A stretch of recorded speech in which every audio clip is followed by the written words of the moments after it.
ఏ లడుం లసుకో బుడుం పుసుకో దీని తల్లి ఐపీఎల్ మా టీం చూస్తే అన్ని టీంల కన్నా గట్టిగా ఉంటుంది. అందరు ఇట్టర్లే కానీ ఈ మ్యాచ్ ఓడిపోతున్నాం.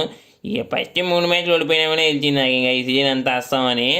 ఇక మొన్ననే ఆర్సీ మీదనే 200 స్కోర్లు నీళ్ళు అనేది తీసి చేంజ్ చేసినాం. కానీ ఈ మ్యాచ్లో ఏం పుట్టిందో అందరు గెలిది అవుట్ అయ్యారు ఒకరొకరు మా టీం వాళ్ళు. ఇక వాడు పత్రిరాణ గాడు అయితే వీరపాకి సినిమాలో హీరో అండలేక్కున్నాడు. వికెట్ ఇస్తే కళ్ళు తేలెత్తుండు, చేతులు జోడిస్తుండు, పైకి చూస్తుండు. ఇక నాకైతే భయం ఏం జరిసేపు. ఇక నా వికెట్ ఇట్లా తీద్దాం అనుకున్నాను కానీ ఇంక నేను 6ల పోలు లేపి ఇక సెంచరీ కొట్టినా. ఇక మ్యాచ్ అయిపోయినాక అమ్మానికి అక్క ఫోన్ చేసిండు. ఏం మాట్లాడతలేడు. ఎందుకని అడిగితే ఈ మ్యాచ్ ఓడిపోయినందుకు కలిగినంట మా మీద. ఇక నేను ముందే చెప్పిన ముసలోనికి ఈ ఒక్క సీజన్ కెప్టెన్ ఉంటా, ఇంక కప్పు గెలిపిస్తా, ఇంక అట్లే T20 వరల్డ్ కప్ ఇట్లా గెలిపిస్తా అన్న. ఇక ఇన్లేడు. ఏరు కోరి ఆర్థికంగా తెచ్చిండు పెట్టిన టీంలో. ఇక అయినా ఏం చేస్తాం. ఇక మ్యాచ్ అయితే సంక నాగింది. ఇక ఇంకా మొత్తం అంతా ఇంకా నెక్స్ట్ మ్యాచ్లో ఇంకా మ్యాచ్లు ఉన్నాయి. ఇక అంతా అంబానీ వినే భారం వేసినాం. ఏమవుతుందో ఏమో చూడాలి దాకా.